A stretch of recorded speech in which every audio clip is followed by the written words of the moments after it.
So in terms of your task supervisor, because on this placement you had a task supervisor, Yep. but then you also had a field educator Yes. who did your formal social work supervision. Can you tell us a bit about how that went and the different and what worked for you in terms of the roles of both of those Yeah. people? My field educator was obviously a qualified social worker, so my experience with him was very different from my task supervisor, who didn't have a social work background but had worked in the field for a long time.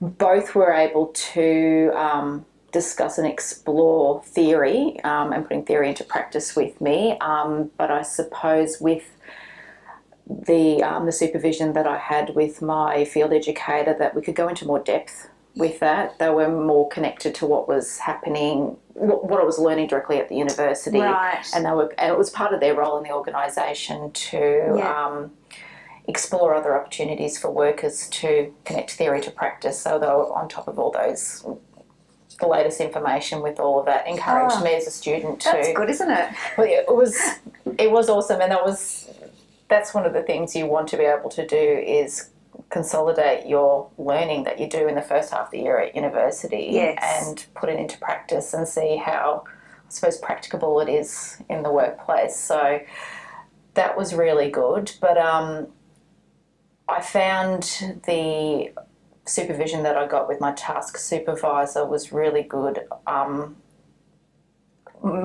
though we had planned sessions, some of it was more, I suppose, on the run supervision. Informal. That we may have done in the car, or we just stopped for a moment and discussed something, and I found that it was just kind of gave me that support all the way through, and I had someone I could constantly touch base with, because often your field educator isn't as available as the person you're working directly with. So I think between the two, it was a really nice balance. Yeah. So that sounds.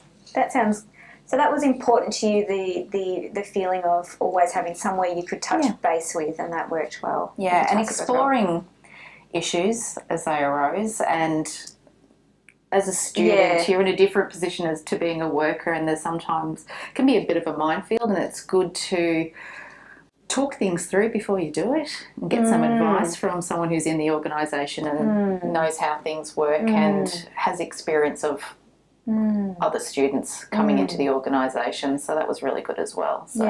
So that's a good example of the use of informal as well as formal supervision. Yeah, good.